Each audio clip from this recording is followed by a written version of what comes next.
Well, Matthew, pre-season is almost over for your under-18 group, and you've had a decent little spell.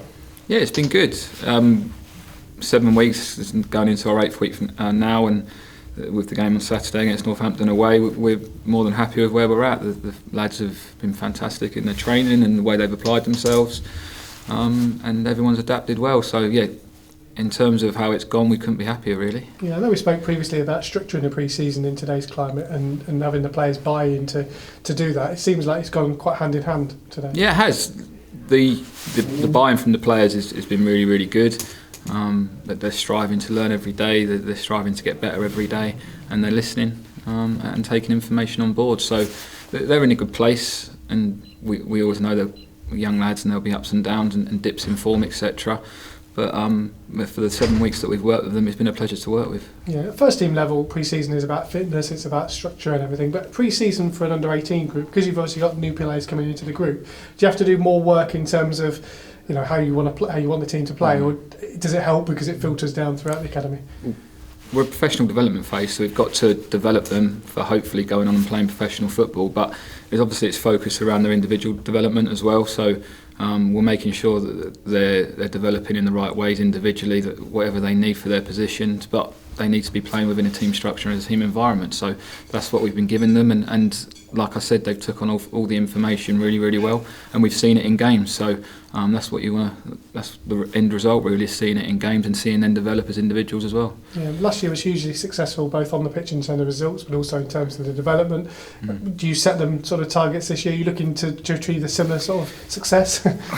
Well, hopefully, you know, why not? Why can't we strive for it? And we'll do our team targets this week, as opposed to what we want to get out of this season individually and as a team. And I want them to go ahead when we sit down and try and push it and drive it a little bit to set them as high as possible.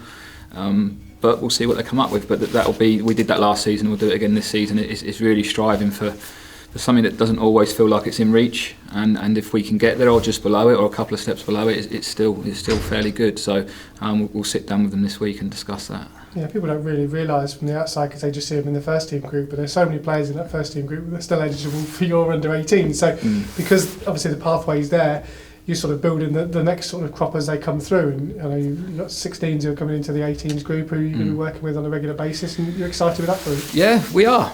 Considering, like you said, I think it's 3 players that are with the first team squad at the minute, and it doesn't look like they'll be with us this season.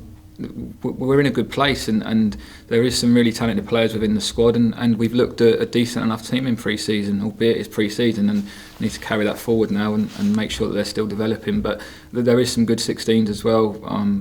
Adler is definitely one of them who got injured in the 3rd game of pre-season, unfortunately for him, but you know, he's one with a bright future and already got a scholarship here. So yeah, and there's a couple more with him as well. So it is exciting, and done it. This is the 3rd season now. Ricky was my first season, getting him in as a 16 and get blooding him in because he was good enough, and if you're good enough, you should be with the youth team group, and Adler's definitely the same.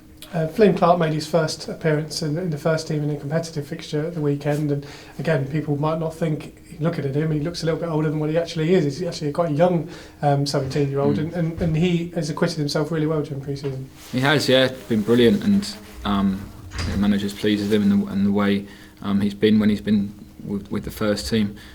He doesn't really get fazed by a lot, Flynn, which is a good attribute to have, and I thought he did fine when he come on at the weekend, and that will hopefully be the first of many for him, because he's definitely one with a bright future ahead if he still applies himself correctly like he has done for the last couple of years. Yeah, people might not necessarily know the position he plays, because he's played at left wing back in pre-season, played in the 10, he played as a striker in one of the pre-season games as well. He's got that versatility to him whereby he has the technical ability to play in a number of positions. Yeah, he does, without a doubt, and it's wherever the gaffer sees him moving forward. But yeah, Flynn definitely has that versatility to play in a few positions, which is always good, and obviously coming on the 10 at the weekend and did fine, and obviously there would have been nerves there. I was thinking back to when I made my debut at this club, and you're really, really nervous as making your full debut for the first team, so I'm sure there were some nerves there, but he looked fine.